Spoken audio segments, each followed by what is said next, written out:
welcome to another MOGcast entitled MOG-AD Diagnosis, Management, and Outcomes. Today we are speaking with Dr. Sudarshini Ramanathan, Professor Russell Dale, and Associate Professor Fabienne Brilot from the Kids Neuroscience Centre in Sydney, Australia. My name is Julia Leffler, Executive Director and co-founder of the MOG Project. The MOG Project is a US-based nonprofit organization devoted to raising awareness, advancing research, and providing support and advocacy for the MOG-AD community in hopes of finding a cure. We would like to thank the doctors and the MOG squad for their contributions to this MOGcast. I am co-moderating this MOGcast with Jenny Kazan. Jenny? Thank you, Julia. My name is Jenny Kazan, and I'm the Australian Ambassador and Medical Professional Outreach Specialist for the MOG Project, and I'm also a primary school teacher from Western Sydney. After being diagnosed with relapsing MOGAD, my goal is to represent Australia so that patients understand the disease, how to work with their medical professionals to get the best possible care, and advocate for our little people. This MOGcast is being recorded and will be available on our website, Facebook page, and YouTube channel. If you want to submit questions, please feel free to do so by commenting on our Facebook Live video. We will be answering community questions time permitting. Any other questions that are unanswered will be answered in a follow-up MOG blog or future podcast, so stay tuned.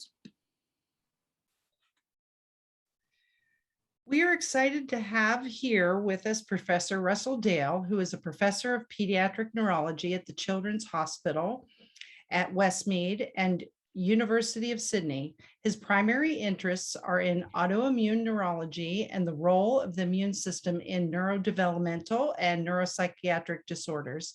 He is head of school and head of the specialty of child and adolescent health at the university and clinical director of the Kids Neuroscience Centre, a research center of 100 researchers. He has published 270 peer-reviewed publications, cited 17,000 times on Google Scholar, H-Factor 67, and has published some important work in the clinical and radiological phenotyping and treatment of autoimmune and inflammatory neurological disorders. He works closely with Dr. Sudarshini Ramanathan and Associate Professor Fabienne Brilot on autoantibody neurology syndromes in Sydney, including MOG-AD. I'm delighted to introduce Dr. Sudarshini Ramanathan, who is a neurologist and clinician scientist with subspecialty expertise in neuroimmunology. She is a staff specialist neurologist at Concord Hospital in Sydney, where she looks after patients with autoimmune neurological disorders. She leads the Translational Neuroimmunology Group at the University of Sydney. Her clinical and fundamental science research program is focused on understanding disease pathogenesis and improving the diagnosis and treatment of autoimmune neurological disorders, including MOGAD, neuromyelitis optica spectrum disorders, autoimmune encephalitis, autoimmune muscle disease, and inflammatory neuropathies. In 2013, Dr. Ramanathan established and has since been the lead investigator of the Australian and New Zealand MOG study group, which encompasses over 150 neurologists, immunologists, and ophthalmologists from over 45 centres in Australasia. She works closely with Professor Dell and Associate Professor Brilot to evaluate a cohort of over 500 MOG-positive patients. And we are honored to also introduce Associate Professor Fabienne Brilot, who obtained her PhD in Belgium at the J.D. Gladstone Institute's UCSF, USA. She then became a postdoctoral fellow under the mentorship of Professor Christian Muntz, University of Zurich, Switzerland, at the Brown Center for Immunology and Immune Diseases, headed by late Professor Ralph Steinman, Nobel Prize winner for Medicine 2011, at the Rockefeller University, USA. She was recruited at the Children's Hospital at Westmead in Sydney in 2007, where she started the Brain Autoimmunity Group. Fabienne is a principal research fellow at the University of Sydney, and her research focuses on neuroimmunological brain disorders, such as demyelinating disorders, movement, and psychiatric disorders. Her group aims to discover biomarkers and explores the autoimmune response to patients to improve their diagnosis and treatment. Through many collaborations with pediatric and adult neurologists. Her team has contributed to the characterization of MOG antibodies and the diagnosis of MOG-AD. Fabienne is a member of the International Society of Neuroimmunology International Advisory Board. She is the secretary of the International Women in Multiple Network. She's also the president of the Neuroimmunology Australia, was the scientific chair of the 14th International Congress of Neuroimmunology 2018, and is the co-convener of the 3rd Asia Pacific School of Neuroimmunology in 2022. We are here today to talk about the things that you have all learned through your research and clinical experiences about diagnosing and treating MOG antibody disease, as well as what outcomes are expected in adults and children with this disease. We follow your incredible research and would like to share what you know all over the world. I just want to welcome everybody, and we are really excited to be highlighting your work in Australia. So let's get started. Jenny?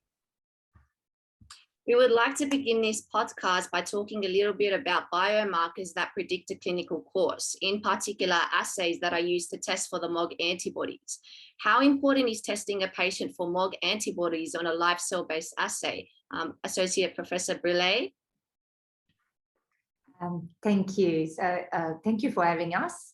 It's a pleasure to be here. So it's a good question, what you're asking. So at the moment, MOG-AD patients are diagnosed on clinical phenotypes, but also on a seropositivity in the blood for the anti-MOG antibody biomarker.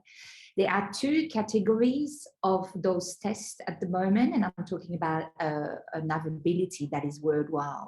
There's the live test and there is the fixed test. And the 2 terms refer to the status of the cells that are used into those tests. They're either live or they are fixed, and they're basically chemically bound to prolong the shelf life.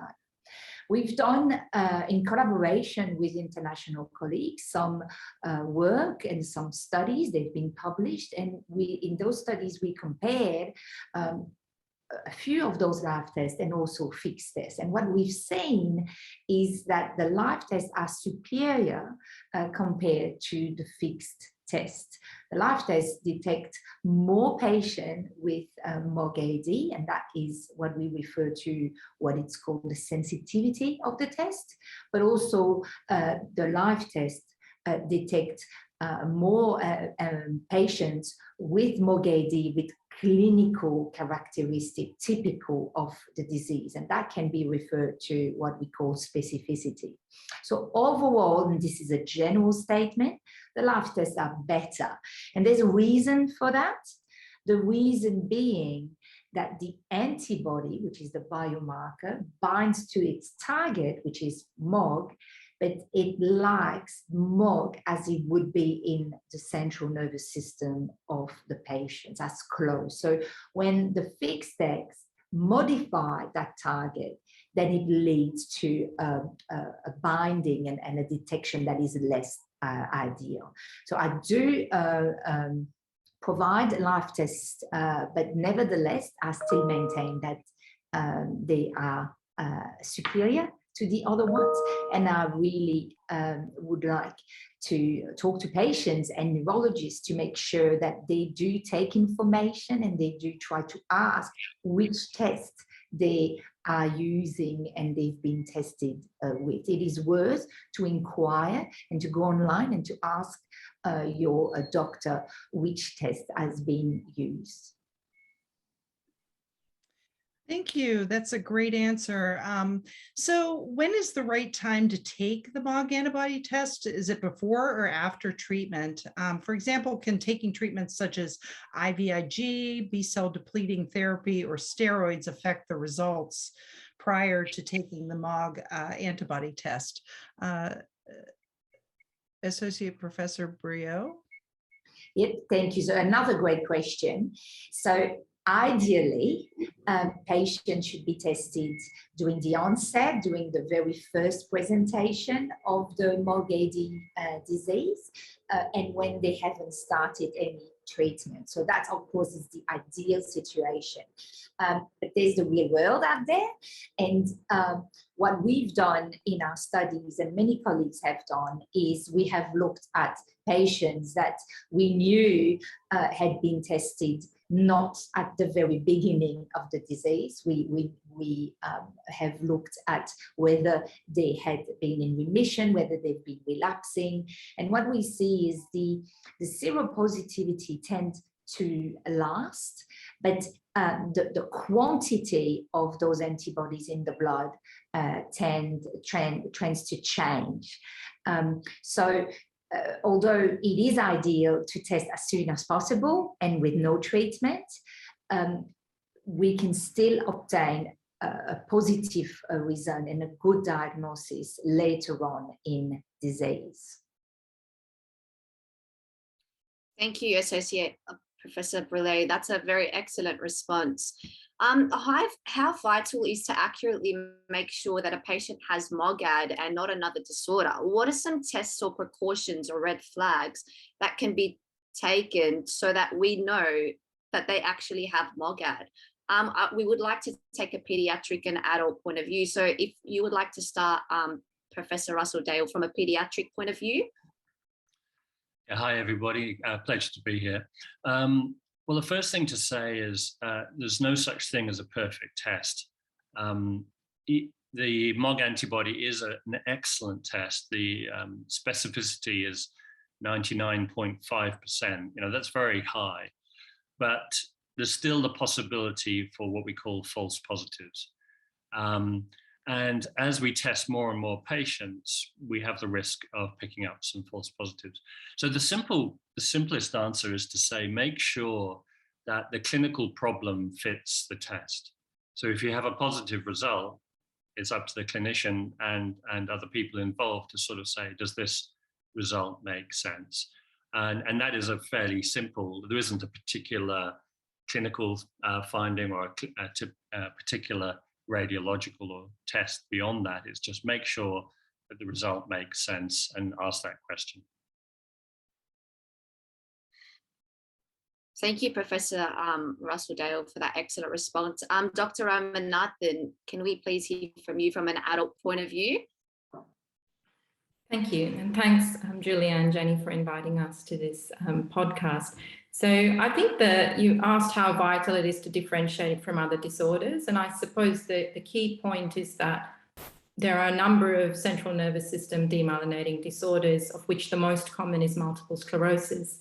And then there are the antibody-associated ones, including neuromyelitis optica spectrum disorder with antibodies to aquaporin 4, and then MOG antibody-associated disorder. So I think how vital is it to differentiate between these disorders is a key question, and it is something that requires a correct diagnosis at disease onset, ideally. And the reason for why this is important is that these patients are treated differently. So if you have a diagnosis of multiple sclerosis, your treatment would go down a pathway of immunomodulatory therapy. If you have an antibody-associated disorder, you would go down a pathway of immune suppression. And while there are some overlapping treatments, the literature has shown that people who've been misdiagnosed as having MS and having MS treatments when they have MOGAD might have more relapses. This has also been shown in neuromyelitis optica, for example. So it is very vital to get the diagnosis correct, and this feeds back into using the right antibody assay and also having a constellation of clinical features that make sense. So you asked about red flags, for example, and I suppose if you have a patient, one of the first things we do in assessment is the clinical evaluation, but also radiological evaluation is a very important investigation of looking at an MRI of the brain or the cord or the optic nerves. And this is important because MS and these two disorders have overlapping phenotypes. They can affect the optic nerve, they can affect the spinal cord, causing optic neuritis, transverse myelitis, they can affect the brain. So using these tools to help differentiate them early on is important. And if they have an appearance that it looks like it's typical of multiple sclerosis, for example, then that's a big red flag. If you've got an antibody positive result, you really want to question what type of assay was done to get that result. Thank you, Dr. Ramanathan, for that very thorough response. We do have a community question. So how many patients have been diagnosed with MOGAD in Australia? Associate Professor Brilot?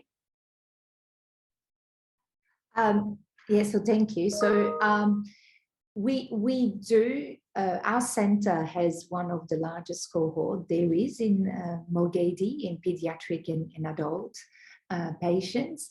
We have roughly 500 patients we're looking at. Other centres have diagnosed, the condition as well. So as far as Australia is concerned, it's hard to have a precise number, but roughly, I don't know what Wasu and Darshi would think. I would say probably 700-ish for Australia would be a ballpark figure. Yeah, it's hard to add to what Fabienne has said. It'll be 700 at least. I think that's probably what we can say. That's very interesting. Thank you for those numbers. Now, I guess we want to ask a question really about testing for MOG antibodies in someone's cerebral spinal fluid. If you're going to do that, what assay would you use? Associate Professor Brilot? Yeah, so it's a good question. At this time, serum, which is the blood, is separated from the blood, is the favorite sample, so to speak, for testing for anti-MOG antibody. There is a possibility to test in CSF, but we never recommend to test only CSF. So what we would recommend would be serum or the pair of one serum and one CSF from the same patients. And the reason for that is what we see is that some patients that are positive in serum can be negative in CSF. So the two samples are not always positive in all MOG-AD patients. There's a very small amount of patients that are tested positive in CSF and negative in serum, but those are it's a very limited number. So our recommendation at this time is to test in serum, and if there is a CSF available from the same patient, yes, we can test both, but we do not recommend to test only CSF. Is there a percentage of MOG patients for that CSF number that you want to share? So the percentage are CSF positive. Or the CSF positive but serum negative. We're talking about a handful of patients in our case, and we do have hundreds of MOG-AD patients that we oversee at the moment. So they're rare. We do recommend the live assay to test for CSF, just because, as I explained earlier, they tend to be more sensitive, and CSF testing is a bit more tricky. So yeah, so it is the case for aquaporin 4 antibody and an MOSD. Serum is also the favorite sample, and it's a lot easier to get. So I think it's a plus. Thank you, Associate Professor Brilot. And that perfectly transitions to our next question. So if you're positive for the MOG antibodies in both serum and cerebral spinal fluid, are you more likely to have a relapsing course of the disease? Or do we know a patient who is likely to have a relapsing course of the disease? Associate Professor Brilot? Yes, so again, it's an excellent question. At this point of time, there is a few reports suggesting that the patients that are positive in both in serum and in CSF tend to be more severe, but this is very much the beginning of those type of investigations. We do not know how to predict relapse in patients at the moment. We know that if you test a patient that has relapsed, the serum will tend to be positive for the antibody, but that's a bit different to try to predict the relapse at the very first presentation. So we don't have a clear grasp about how to predict whether the patient will be monophasic, or which, you know, that means that another presentation will not happen, or whether the course will be relapsing. So I don't know what Darshi is thinking, but yeah, that's my opinion. So, I mean, as Fabienne said, you could have about 40 to 60% of MOGAD patients, depending on the cohort that you look at, that have a relapsing course, and the remainder of them have a monophasic course. And the million-dollar question would be, if we knew that at the beginning, that would significantly influence our treatment or our management plan for these patients. At this point in time, we don't yet. Fabienne may talk a little bit more about laboratory biomarkers, but from a clinical perspective, looking at different international cohorts, some of the early evidence suggests that patients who present with optic neuritis might be more likely to have a relapsing course than patients presenting with transverse myelitis. There is a little bit of early evidence suggesting that younger patients might be more likely to relapse than older patients or older adults. And then there is a slight trend that patients who have, and this is probably somewhat intuitive, people who are not treated with any immunotherapy at disease onset are more likely to relapse than patients who do receive some form of immunosuppression at disease onset. So there are a few things that suggest patients who might be at higher risk.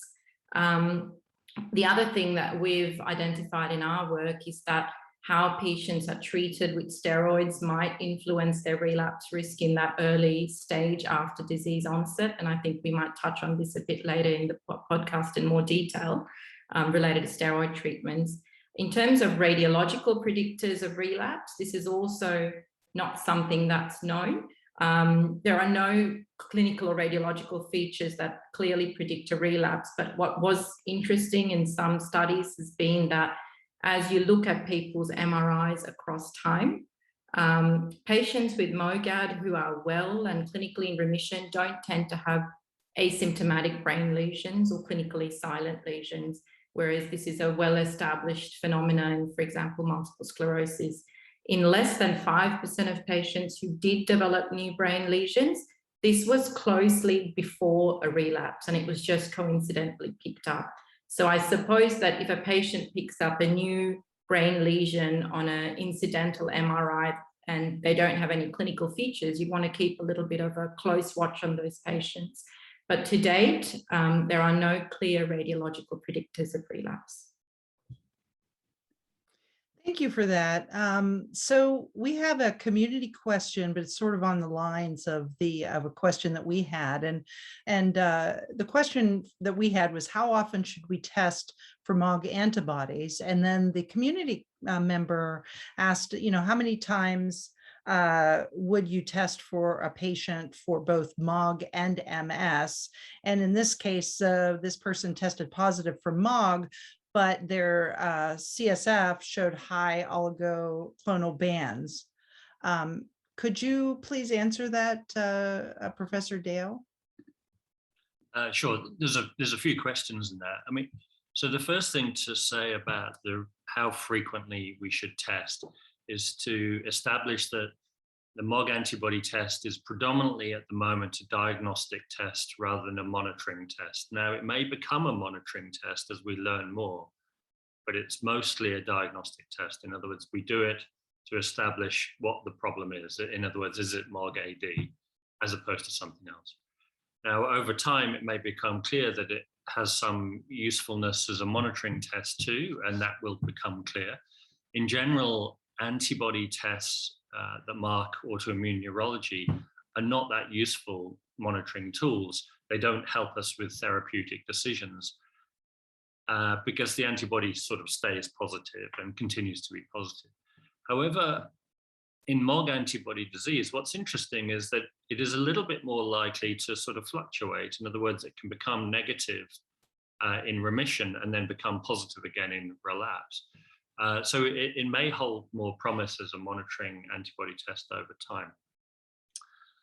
As far as how frequently you should test, I think it's important to understand how long antibodies stay in the blood. So there's something called a half-life, which is how an antibody reduces over time. So it will halve the amount of antibody in 120 days. So that's, quite a long time. So in general, if you're positive for the antibody, you'll remain positive for half a year or 2 years. So there really isn't much need to keep testing if you're positive too frequently. If you're negative, it's a little bit of a different question, because you're asking the question, okay, it was negative the first time, but I still suspect MOG antibody disease, should I retest? And I think that's a clinical judgment thing. And if you strongly suspect it may be MOG-AD, then repeat testing is very reasonable, but not too frequently. There really is no purpose in testing every month. Every 6 or 12 months perhaps, but really not too frequently. So that sort of answered the first question. What was the second component of that good question? Sorry. That's okay. It was the community member, he or she, I'm not sure, asked about, if you're going to be testing and doing repeated testing, how many times would you test a patient for both MOG and MS? And I guess in this case, this person tested positive, but this person's CSF showed high oligoclonal bands. So I think the concern is, how straightening that out, I guess, through testing. Yeah, it's a good question, and it is a very real life, just to reassure that person, they're not the only person that has happened to. This is a clinical scenario. So basically, oligoclonal bands or intrathecal oligoclonal bands are typically found in MS, and it is a very useful diagnostic test of MS. However, it is also found in MOG-AD, but not commonly. It wouldn't be typical, it wouldn't be classic. How often? It's probably somewhere in the 10 to 20% mark at most, but it certainly wouldn't be considered typical. So really the clinician involved has to take everything together, look at the radiology, look at the clinical syndrome, and look at the tests and say, on the balance of all these tests, do I think this is MOG-AD or do I think this is MS? And this is where the radiology is particularly powerful. So the radiology, the MRI of MS is very characteristic and very recognizable. Likewise, MRI of MOG disease is characteristic and different. Thank you, Professor Dale. So I would like to move on to a hot topic amongst a lot of the community members. Can you relapse on a negative MOG antibody result or a negative titer? Dr. Ramanathan? Thanks, Jenny. So I would say that the research laboratories internationally that run diagnostic assays have different methodologies for analyzing the results, and some labs provide an endpoint dilution or titer, and some labs provide a binding ratio, and so on. And what it is well recognized is that within a particular cohort who are diagnosed as seropositive with a particular method, there is a lot of variation between confirmed MOGAD patients in terms of their binding ratios or their endpoint dilutions and so on. So what's actually important is the serial evaluation of one patient in their longitudinal history rather than comparing between patients. And what's typical usually is that if you look at patients who've got serial samples and map it to their clinical course or their disease activity, they often have high levels of whatever methodology or whatever testing method was used. They usually have high antibody levels at disease onset. When patients are in clinical remission, this might stabilize or plateau or reduce, sometimes go negative, sometimes just be lower. And when patients have a relapse, this sometimes tends to become higher. This is the general trend, and it's not absolute, and there are no absolutes when it comes to clinical research. And I think it would be unusual for a patient to be completely negative while having an acute relapse. And if this scenario happened, there'd be a few things to take into consideration. One being, what's the timing of the sample that was tested with that clinical episode? Was it a very closely time-locked sample? Second is the assay methodology, as Fabienne alluded to before, with the fixed and the live cell-based assays. And Sometimes when I get clinicians asking me, oh, this patient was negative, but they've had a relapse, and I ask them what assay it was, it might have been a fixed cell-based assay. And when they get it retested with a live, it could be positive. The third thing to take into account is also the treatment the patient's on. Have they had plasmapheresis? Have they had B-cell depleting therapies like rituximab, which may or may not influence these antibody levels? And this is still a work in progress. So I would say that it would be unusual, but I would never say never. And the truth is, you would be, at the end of it, managing the patient based on their clinical presentation, because when they turn up with a possible relapse, the antibody result could be days to weeks away. So you would be basing your treatment and your management decisions on the clinical examination, the radiological evaluation, and that's where you go from there.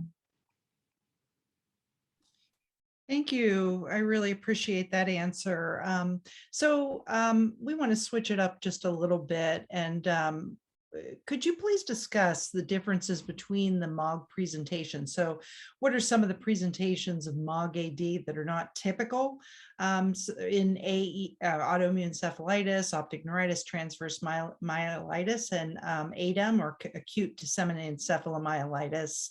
For example, seizures with cortical lesions, meningoencephalitis, uveitis, perioptic neuritis. And so I'd like to ask actually both Dr. Ramanathan and Professor Dale this question. So Dr. Ramanathan, please go ahead and answer that. Yeah, so I suppose about 80% of patients will have optic neuritis. It's by far the most dominant MOGAD phenotype in both children and adults. And Russell will probably comment ADEM is the most common presentation in children. The optic neuritis with MOGAD can be a little bit different to the optic neuritis with multiple sclerosis or neuromyelitis optica spectrum disorder, in that there is sometimes inflammation, not just of the optic nerve, but around the optic nerve, which is called optic perineuritis. You can have inflammation of the orbital fat in the optic nerve, around the optic nerve. So it's a little bit more of an inflammatory and slightly unusual optic neuritis. Similarly, transverse myelitis is a less common presentation, definitely less common than optic neuritis, but there are some characteristics that seem to be more common with MOGAD compared to MS, in that a lot of transverse myelitis lesions can be quite long or longitudinally extensive, and they often affect the bottom of the spinal cord called the conus and affect bladder, bowel, and sexual function quite significantly. Less common presentations include brainstem and cerebellar involvement that are present definitely in adults, in a proportion of adults. A very now well-recognized presentation is seizures, or a form of autoimmune epilepsy where patients can have a cortical lesion and have seizures, and these seizures respond to immune treatment rather than seizure medication. And then, as you mentioned, there are some unusual brain findings in adults, particularly. Adults don't have a diagnostic criteria for ADEM like children, so often the brain findings are listed as a bit of a mixed bag. They can have big fluffy brain lesions, although they may not have the encephalopathy that comes in children. And then you can also see some patients who have another antibody-associated neurological condition called autoimmune encephalitis. The most common type of that is this NMDA receptor antibody autoimmune encephalitis. These patients may have autoimmune encephalitis and then at different points in their history have a MOG antibody-associated phenotype like optic neuritis and so on. So I think by far the most common presentations are optic neuritis, followed by transverse myelitis to a lesser degree, but we are certainly seeing a broader and increasingly recognized neurological manifestations in adults. Thank you. Professor Dale, would you like to weigh in? Yeah, look, I obviously echo what Darshi said from a pediatric perspective. Optic neuritis remains the most common and classic phenotype, particularly in adolescents, but the young children in particular, and it can affect very young children, infants, 1 and 2 year olds, preschool and early school. can get ADEM. So really we have this more disseminated encephalopathy, that demyelinating encephalopathy with MOG-AD called ADEM, particularly in young children, and then optic neuritis starts to dominate in adolescence. And as Darshi says, the other phenotypes are just less common, myelitis, and then other phenotypes are less common. But I think it's probably helpful for us to reflect on the fact that MOG, the antigen itself, is distributed very widely in the central nervous system. It's not just in the white matter, although it is very common there. It's also in the gray matter, so the cortex, but also the deep gray matter. So it's actually not surprising that the syndromes can be much broader and can include an encephalitis-like problem and seizures, as well as cerebellar problems and brainstem problems, as Darshi says. Thank you, Professor Dale and Dr. Ramanathan. So when should a patient be put on or taken off treatment? And are there any exceptions to this? Sorry, Professor Dale? Yeah, that's such a, I mean, it's such a broad question. And really the first thing to say is it completely depends on the clinical scenario. So if you've got a patient who's had a single event, in other words, you are managing the first episodes, in general, and as it stands, we make the assumption that hopefully this patient will have a monophasic disease. As we've already discussed, it would be wonderful if we could say this patient is at high risk of a relapsing disease and you can plan accordingly. But at the moment we can't. I think it would be valuable, and Fabienne's working on that and may speak to that later. But at the moment, we cannot tell a patient who's monophasic from relapsing at first event. So typically, we would give them high-dose corticosteroids and then plus or minus some other therapy like IVIG or plasma exchange if needed. And that is generally all we would do. How long we should give them steroids for is actually quite a topical and hot topic. You know, do you just give them a pulse of steroids, or do you give them what we call a taper? So you give them a small amount of steroids for maybe 2 or 3 months. That is actually one of the most interesting topics that we are talking about at the moment, and we would like to address, but I think it's not clear. Now, if they have a relapse, then you have to think about, okay, how long does the patient need treatment for? And again, it depends on the clinical scenario.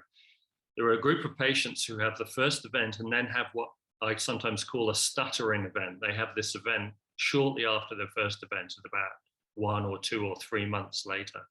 Now, those patients don't always go on to have multiple ongoing events. They may just have those 2 events, one at baseline and one at, say, 2 months.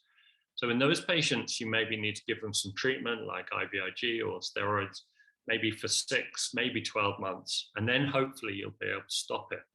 And then finally, there's the group that are truly relapsing, who will relapse like a year later and continue to relapse, you know, for months and years ongoing.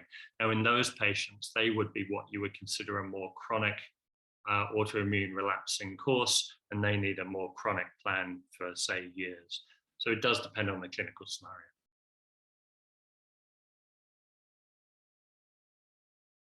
Okay, thank you. So looking at the data within your research and international research, do MOG patients do better on treatments or no treatment? And this is a pretty important topic for the community. Associate Professor Brilot? Yes, I do agree. It's very important. And it does depend, as Russell was explaining, on the clinical scenario. What we know when we looked at retrospective cohorts, that means that patients that have been treated, like, you know, in the past rather than a proactive recruitment. What we know when we look at those cohorts is if the patients are relapsing, no treatment early on usually leads to a more negative outcome for patients. So in those patients, we would recommend a treatment along the way, and especially at an early stage. Now, we also, that as Russell was explaining, there are maybe two different types of relapses. The early ones, and they tend to stabilize, and then the chronic one. So the duration of therapy in those patients, it's hard to assess, and we need more data. But certainly what Darshi and Russell and I have shown is that steroids seem to be quite a therapy of choice for many patients. And we know that if we do wean them too early or too fast, then relapses occur. So as a general statement concerning the relapsing patients, treatment would be recommended. Thank you, Associate Professor Fabienne. If a patient has a radiologically negative MRI, but they're having symptoms that are clinically visible, would you classify their current presentation as a relapse or a pseudo-relapse? And under what circumstance would you treat a patient who has a radio-negative MRI? Dr. Ramanathan? So thank you for that. I think it's quite important to identify the timing of the scan and the severity of the episode. So sometimes subtle radiological changes or early radiological changes of transverse myelitis may not be visible if a patient gets an MRI within a day or two of symptom onset. There was an interesting case series looking particularly at spinal cord involvement of a number of patients that showed that 10% of MOGAD patients who had spinal cord involvement had a radiologically negative MRI. But then if you repeat the scan down the track, over half of them then develop a lesion. So I think that the main thing is the timing of the lesion. There are other things about radiologically negative disease in that, for example, some patients with transverse myelitis type symptoms might have more peripheral involvement, or patients who have optic neuritis might have quite subtle changes. So I think essentially a relapse versus a pseudo-relapse is a difficult question. Pseudo-relapses are, definitely established in multiple sclerosis, where patients have worsening of existing symptoms and deficits with heat and exercise, and in the context of an infection. Demyelination is a common pathology for both these disorders, and it stands to reason there might be some of that in MOGAD. But essentially, I think if there are objective signs of either visual loss or changes on optical coherence tomography, or bladder or bowel or sexual dysfunction or motor dysfunction, then I think you manage them based on what you can see. And so I think, once again, it would be your clinical judgment. And if the scan doesn't show what you're expecting, it's based on your clinical examination. Thank you, Dr. Ramanathan. Professor Russell Dale, we would like to hear your point of view from a pediatric perspective on radiologically negative MRIs. Yeah, I completely agree with what Darshi said. There's a small group of people who, particularly if you do the MRI early, they appear to have a myelitis, or even some of them have brain disease. So some children, when you first scan them and you think they might have ADEM, the scan can be normal, and then you repeat it a week later and it's abnormal. So I think this just tells you there is a latency sometimes in the radiology. This is like the clinical problem is clearly presenting, but the radiology can sometimes follow. And that's definitely true for spinal cord and brain in a small number of patients, but definitely true. The pseudo-relapse thing is a challenging problem. It's definitely a problem in MS, adult MS. In my experience, I really haven't seen it as much of a problem in kids with MOG-AD. So, and my take on it is a pseudo-relapse would typically be symptoms that have happened before that are happening again. So in other words, there may be some sensory problem or sphincter problem that has happened in the past and is happening again. So if it's a new group of symptoms that is definite brain symptoms, then I would be very careful of calling it a pseudo-relapse. But as Darshi says, particularly in MS, you can get this recurrence of symptoms associated with infection or heat. And it really just tells you that part of the central nervous system has been affected. and the central nervous system is struggling during these periods of stress. I think the safest thing sometimes to do is to assume it might be a relapse. I think it's a little dangerous to assume it might be, it's just a pseudo relapse, because you don't want there to be a sort of a damaging outcome. But this is challenging, and I think it's a bigger challenge in adults with MS. Thank you so much. So I want to kind of ask a little bit about your ideas on a protocol for relapse. So does a patient need to be treated right away, or should they wait till investigations are completed? For example, MRI, clinical exam, or blood tests? And then the follow-up question to that is what happens if you, during this acute phase, if you delay treatment during the relapse? Is that how we're going to accumulate more damage or affect the time needed to heal? So I'm going to start with Dr. Ramanathan. Yeah, so I think the protocol for a relapse is much like a protocol for a first presentation, that if a patient comes in either with a recurrence of symptoms that were previously in remission or a new symptom, you'd work them up from the beginning with the clinical examination and the radiology. At most tertiary centres, these are things that can be organised in a fairly timely manner. So I suppose my answer reflects that I get an MRI within a day or two of symptom onset or since we requested. And of course, the management changes. If you don't have access to timely MRI, then you'd have to act on your clinical judgment to begin with. As a rule, I don't tend to wait, and I don't think most clinicians wait for all investigations to come back within reason. And I think if you've got your clinical examination and your radiology, and if the patient has significant neurological disability, you'd want to act on that sooner rather than later. And the antibody test results and so on are quite very helpful and very important in their long-term management, but wouldn't necessarily change the acute management.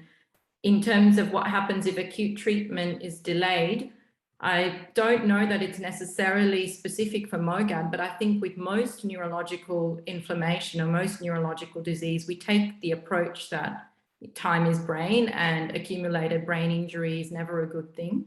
And so in that case, expedited treatment is important, at least to stop progression and then try and reverse the disability as much as possible. And when we looked at relapsing patients, for example, and looked at outcomes after each episode, in a study the three of us did a couple of years ago, we found that many MOGAD patients came back to baseline after the first or second or sometimes even the third episode. But after numerous relapses, these patients did have sustained disability. And MOGAD is sometimes touted as a fairly benign disease compared to neuromyelitis optica spectrum disorder, for example. And while that might be true at a proportion of patients, we all have patients with MOGAD who have done badly from spinal cord injury, who have done badly from visual outcomes. So I think it is very important to still treat each potential relapse very acutely and very actively. Thank you, Dr. Ramanathan. And that transitions perfectly into our next question. What role does the retinal nerve fiber layer, the RNFL, play with the management of optic neuritis when getting an optical coherence tomography test? Dr. Ramanathan? So optical coherence tomography, or OCT, is a non-invasive investigation that uses light waves to take pictures of the retina or the back of the eye. And we're somewhat limited in our ability to see this. We can use fundoscopy at the bedside and have a look at people's discs, and you can see what's happening to the optic nerve on an MRI scan. But there is a emerging realization that there's a bit of a structure function disconnect with MOGAD, which is that these patients often present with very severe visual loss during their optic neuritis episode, much more severe than, for example, an MS optic neuritis.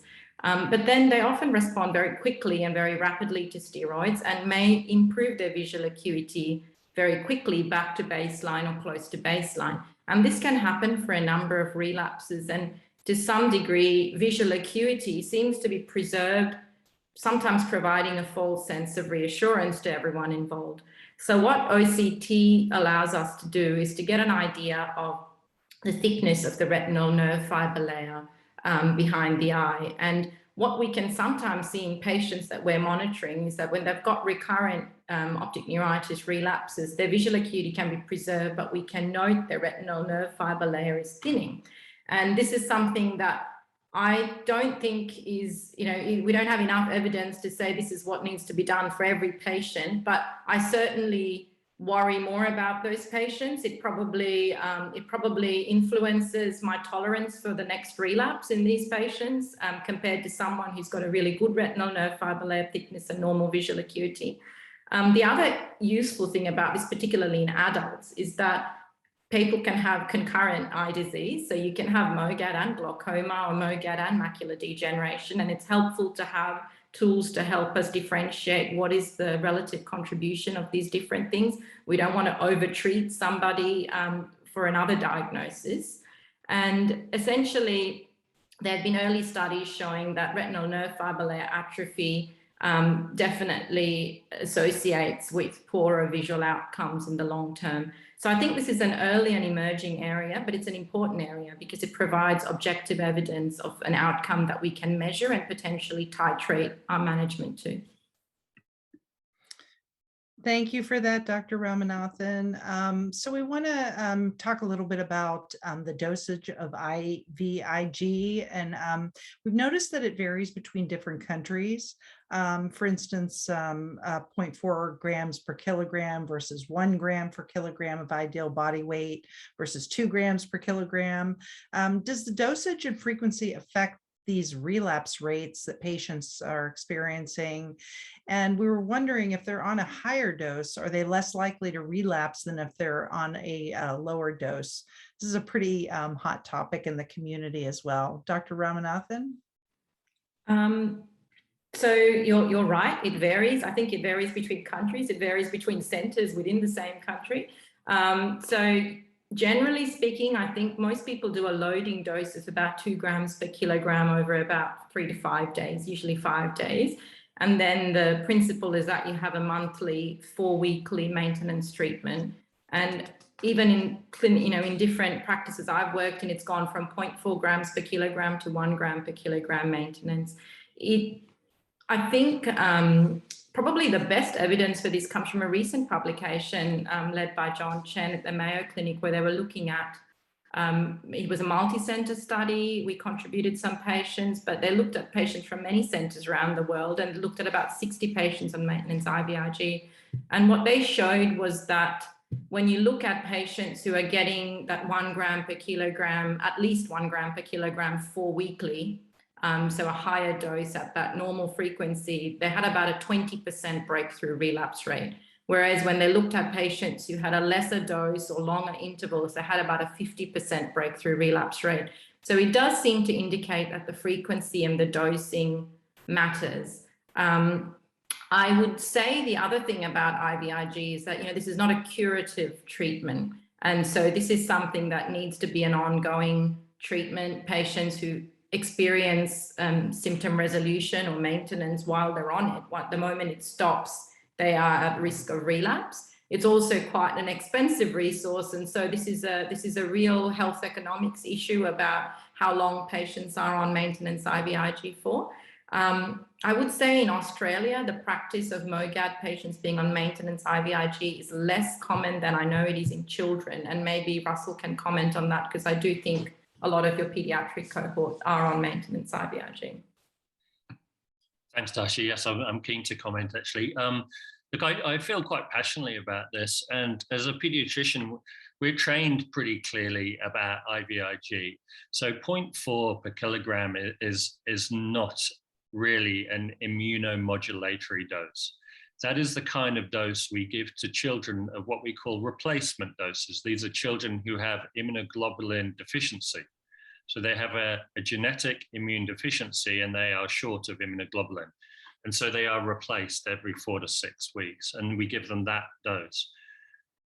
I think there's reasonable data to say that when you get to the 1 gram per kilogram and above, it becomes much more immune modulatory. And at the end of the day, that's what we're trying to do. We're giving IVIG in this context to modulate and modify an autoimmune disease.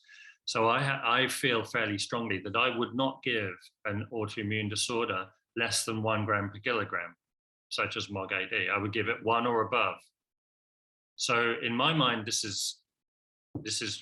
should be a standard of care, to be perfectly honest, but I've been trained differently. And so if a patient was on 0.4 gram and thought to be immune modulatory, I would question that.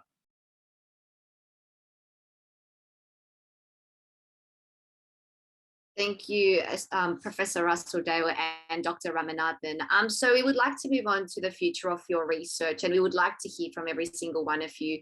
What exciting research is being done for MOG antibody disease that you are working on?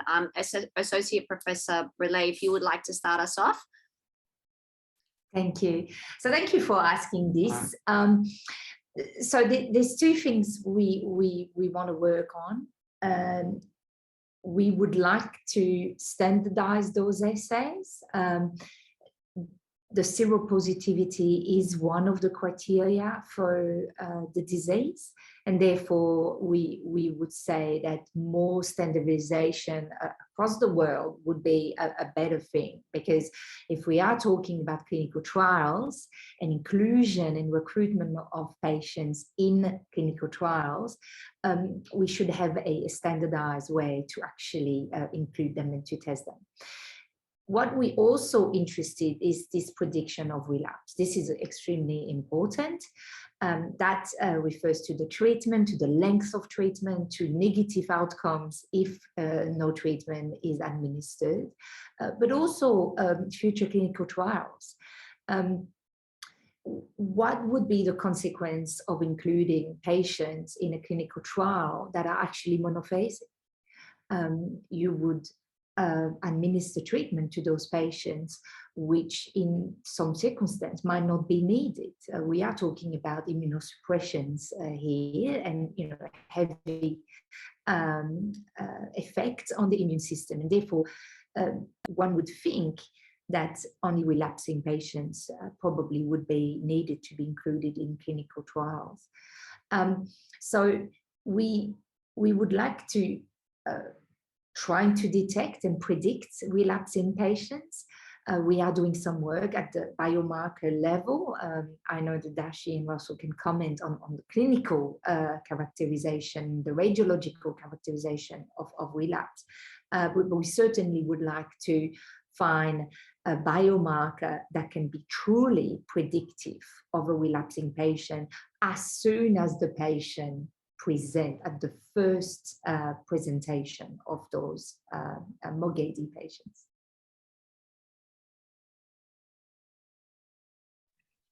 Yep. Dr. Ramanathan. So I think some of the things that I'm quite interested in are looking at predictive models of clinical and radiological features that help to identify or differentiate a diagnosis of MOGAD from other demyelinating disorders. Particularly for health services globally that may not have access to specific and sensitive live cell-based assays. Another research focus or research priority for me, and working with Russell on this as well, is trying to identify treatment guidelines. So a lot of what we know about treatment data is based on patients who were retrospectively diagnosed in the past and have had multiple types of treatment. That can muddy the waters a little bit. So trying to identify the best treatment protocol and regime, steroid lengths and durations, and for first episodes, and how best to tackle relapses. So I think this is a really important area that's not well established yet. Thank you, Dr. Ramanathan. And Professor Dale? Yeah, I'll just, obviously I'm interested in what Fabienne and Dashi are interested in. But I suppose there are 2 groups. One is the biology of disease, as Fabienne has said, and Fabienne's doing work on obviously antibodies, but the cells that produce the antibodies, so B cells, T cells. And it's important to know that because we could therapeutically target them, such as rituximab. So obviously there's the biology of disease, and then the clinical aspects, as Dashi has said, and Fabienne has said. I think the two issues in my mind are, what is the best treatment of relapsing disease? Is it IVIG? Is it rituximab? I think that's where we are at the moment. Well, what about the patients who are failing those therapies? Is it the IL-6 treatments? What is it? What's the role of mycophenolate, etc.? And then the other issue is the taper and preventing that early relapse. I think that's a real hot topic, and there's a disagreement in the community. There are some people who say, just give a bolus of steroids, everything will be good. And we're slightly of the opinion, no, actually, there's a vulnerability in the first 2 months. I think we should cover it, and I think we need resolution on that issue. Oh, thanks to the three of you. That was those were excellent answers, and there's a lot to look forward to. So I wanted to ask one more question, because as you might know, the MOG Project, in collaboration with Dr. John Santoro from USC here in the United States, have put in proposals with the World Health Organization and the CDC to make MOG-AD its own diagnostic criteria. So is it time for MOG-AD to have this its own international diagnostic criteria? And I'd like to hear from all of you, actually. So Associate Professor Brilot. Yes, thank you. Like we do agree, and we've been working on this on an international level. There's a manuscript that is in revision at the moment, but we do need those international criteria for clinical trial, for better care of patients, and they would be very important. Yes. Thank you. Dr. Ramanathan? I would echo what Fabienne said. This is a critical step, I think, and it's quite exciting because in 2013 and 2014, MOG antibodies were not known to be clinically relevant in adults, and it wasn't until 2007 that they were known to be clinically relevant in children. So it's a relatively young disease, and I think the development of diagnostic criteria is a necessary next step. The other thing that's important to see is that with all diagnostic criteria, like for MS and neuromyelitis optica, there have been revisions as the literature has moved on and knowledge has been gained. So I think this will be a very important first step coming out hopefully later this year, and I'm sure that there will be reiterations as we learn more. Thank you for that. And we'd like to hear from you, Professor Dale. It's nice to go last. My emails tend to be short, and so my answer will be short. The answer is, of course, yes.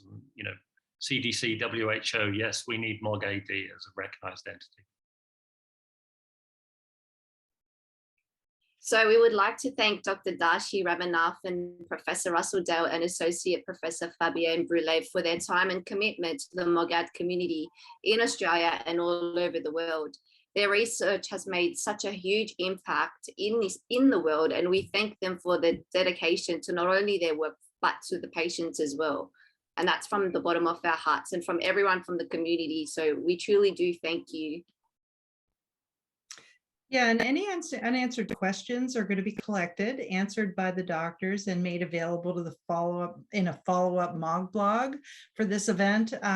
Then also, as usual, this podcast will be available on our YouTube channel as well. Thanks for this great discussion. We are so grateful, and I hope that you all have a great rest of your day. Thank you for having us. Thank you. Thank you for having us. Best wishes. Yeah.